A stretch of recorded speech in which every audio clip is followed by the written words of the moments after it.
Problem ఏం లేదు. నెల నెలా చెకప్ చేయించుకుంటూ రెగ్యులర్గా మెడిసిన్ వాడుతూ ఉండండి. 6 నెలలు దాటాక ఒక్కసారి స్కాన్ చేస్తే బేబీ హెల్త్ కండిషన్ ఎలా ఉందో తెలుస్తుంది. అప్పటి వరకు ఈ మంచి డైట్ తీసుకోండి, ఈ మెడిసిన్స్ వాడుతూ ఉండండి. మందులు కూడా బాగా కాస్ట్లీవి రాశాను, టైం టు టైం వాడండి. అలాగే డాక్టర్, ఇదిగోండి మీ ఫీజు తీసుకోండి. థ్యాంక్ యూ అండి.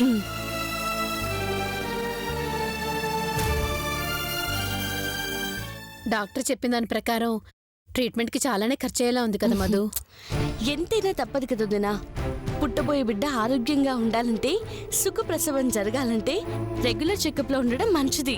నిజమే, కానీ ప్రస్తుతం మీ అన్నయ్యకి సినిమాలు లేవమ్మా.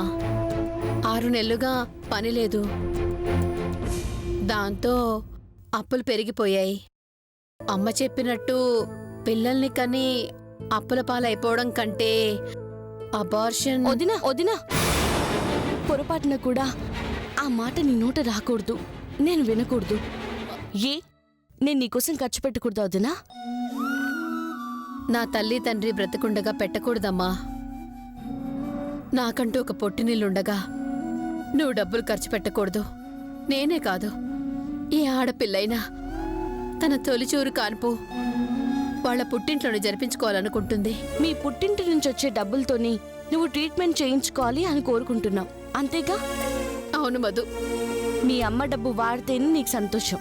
అవును మధు. అయితే ఇంకా సినిమా చూడొదినా.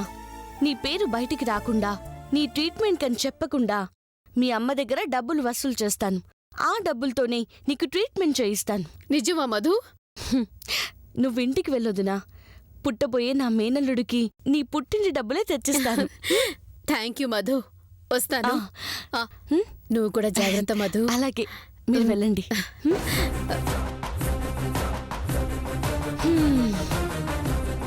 అనసూయత్త, ఈ మధుమతి కూడా అత్త కాబోతుంది.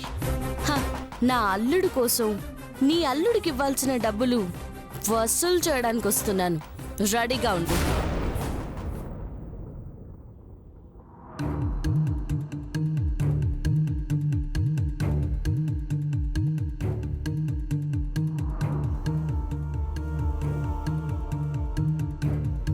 ఏమండి చైతన్య గారు, ఓ 5,000 ఇవ్వండి.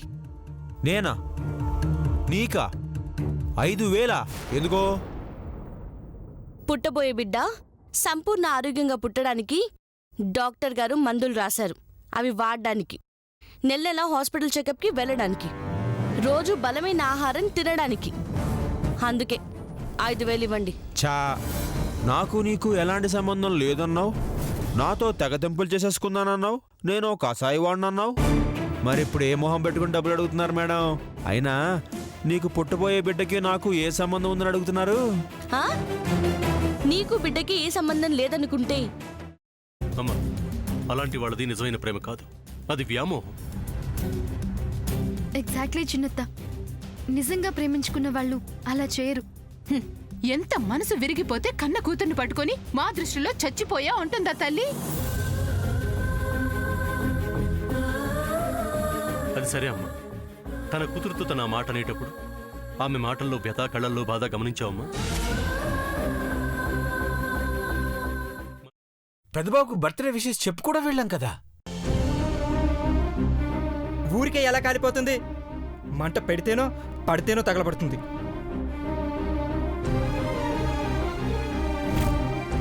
కరెక్ట్ చిన్నబాబు, నీకొచ్చినట్టే నాకు డౌట్ వచ్చింది. పార్వతే షర్టును తగలబెట్టిందనుకుంటా.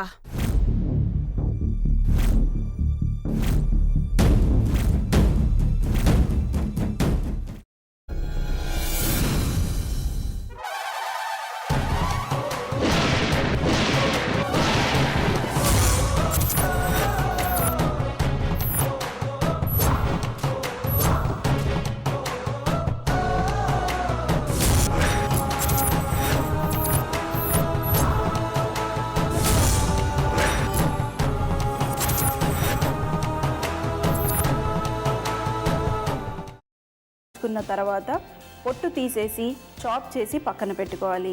ఒక ప్యాన్లో కొద్దిగా నూనె వేడి చేసి అందులో ఆవాలు, మినప్పప్పు, శనగపప్పు, కరివేపాకు, సన్నగా తరిగి పెట్టుకున్న ఉల్లిపాయలు వేసుకుని 1 నిమిషం పాటు వేయించుకోవాలి. ఆ తర్వాత కాల్చి కట్ చేసి పెట్టుకున్న వంకాయని కూడా అందులో వేసుకుని బాగా మిక్స్ చేసి బౌల్లోకి ట్రాన్స్ఫర్ చేసుకుని అందులో తగినంత చిక్కటి పెరుగు లేదా పల్చటి పెరుగు వేసుకుని మిక్స్ చేసి అన్నంతో కానివ్వండి, చపాతీతో కానివ్వండి సర్వ్ చేసినా చాలా బాగుంటుంది.